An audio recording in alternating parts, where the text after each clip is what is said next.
And so she leans over and whispers, "Tell me, Miss G, how do you handle your students calling you a bitch every day?" What? What students calling you a bitch any day?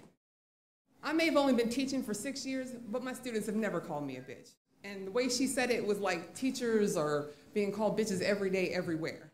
She had me thinking I was had some kind of a secret. I had a superpower. She had me thinking I should be rocking a cape with the letters NAB, not a bitch, across my chest. But I'm no superhero. I just need to pour love into our children. I even tell them on the first day of school, I may not know everybody's names just yet, but what I do know is that I love you, and there's nothing you can do about it. You might as well just love me right back and get it over with, because it's going to happen. It doesn't mean that we don't still get into it from time to time. Doesn't mean I don't have to, call somebody out, take them out into the hallway. But I like to leave the drama there, and we usually hug it out before we come back into the classroom. And then I do have some of my resistors, like Darrell. Darrell was in my first period class, but Darrell wants to come into my third period class. And I got to tell him, Darrell, you got to go to class. You can't disturb this class. And he's not going. Darrell, you got to go. Come on, boo. You got to go. It's like, no. Darrell, I'm about to push this button. And I'm going to call the office. He starts going towards the door. All right, I'm going to see you tomorrow. I love you. Well, I don't love you. Boom, slams the door. You will.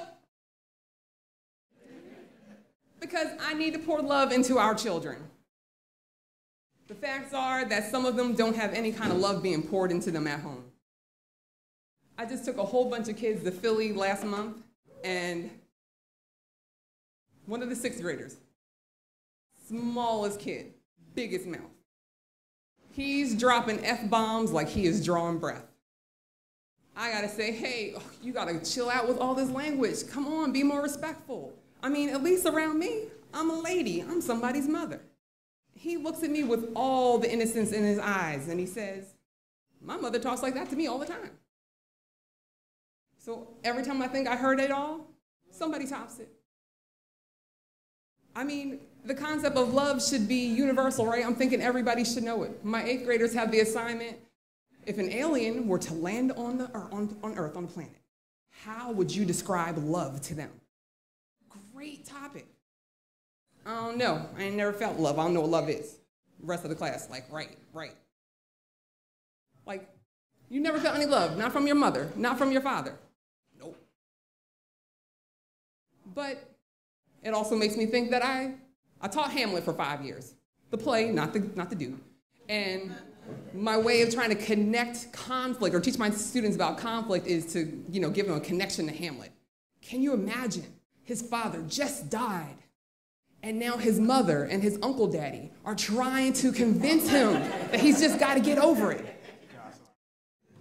Girl in the back, my father died, I just laugh. So even if I knew how to respond to that, before I could get that out, another kid goes, me too. So I've got to pour love into our children, because a lot of them have issues. Oh my God, they have issues. Girls have told me, just nonchalant, I've been raped a few times. I've had students tell me in all the color commentary about murders that they witnessed. They would tell me about how the brains were spattered on the sidewalk in front of their 5-year-old eyes. I've had students just be like, oh, Miss G, I'm so sorry that I couldn't focus, I was distracted. It's just that there's no food at home, and I'm just so hungry. And I've had other students, you just sound the alarm. They're sharing their suicidal thoughts with me. I gotta drop everything. I think pouring the love into the students makes them feel safer, like they can share this stuff with me.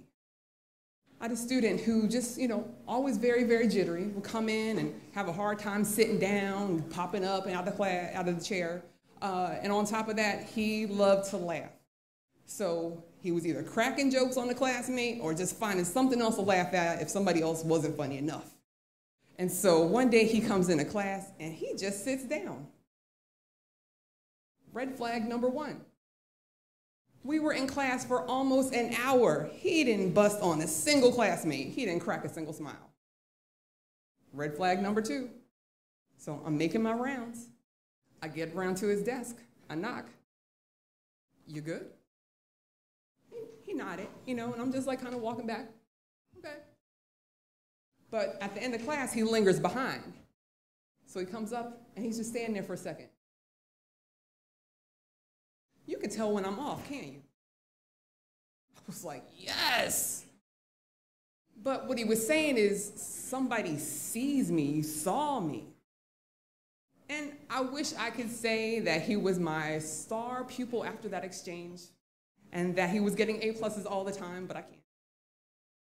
However, I think it helped when a month later, both his father and his brother were murdered, and he came to school the next day. What I'll never get out of my mind is that he would not sit down the whole entire class period, and I wasn't going to ask him to. Now, streets be talking, so we knew what happened. We were already surprised to see him. So, the whole class is on pins and needles, just waiting for him to kind of snap. So, he's standing over against the wall. I'm teaching, and, out of the corner of my eye, he's just checking, making sure he's good. His classmates, they're trying to be a part of the lesson, and they're still looking. Finally, one of his boys, man, you a mean, a hard motherfucker come to school today. Which he responds, what's crying gonna do? What's crying gonna do? And I never saw him cry, but in retrospect, I think what I provided was a space where he could feel safe and loved. Because I need to pour love into our children. Let's face it, they live in a world that does not love them back. Doesn't. I need to pour love into our children, sometimes just for me, because sometimes it's the only consolation I have when I see one of them in a coffin. And the only thing that gets me through it is that I know I made him feel loved while he was on this earth, at least by me. But tears aside, because what's crying going to do, right? Oh, if I'll be up here telling you all these stories, you'll think, oh, Miss G's a hard motherfucker going back to Baltimore City every day, right? But no, I got to pour love into our children because, the way they give it back to you sometimes just really is awesome. It's amazing, but it's one of those things where you wouldn't know what it was if you didn't know them. Like Chris. Chris can go from 0 to 80 like that, and for some reason, I'm the teacher that can calm him down. And so one day in my class, somebody says something to Chris that just pisses him off, and he jumps up from his desk, and he's just fuming like a wrestler from the WWE. Now, mind you, it's essay time. Everybody's got laptops everywhere, and Chris grabs him, and I was like, oh, shit. He picks up the laptop and gently places it down on the floor. And the next second, he stands up and boom, flips the desk. It goes flying across the room. Now, say what you want to say about Chris, but what I heard was, I love Miss Ganji so much, I'm not going to bust up a laptop on her watch.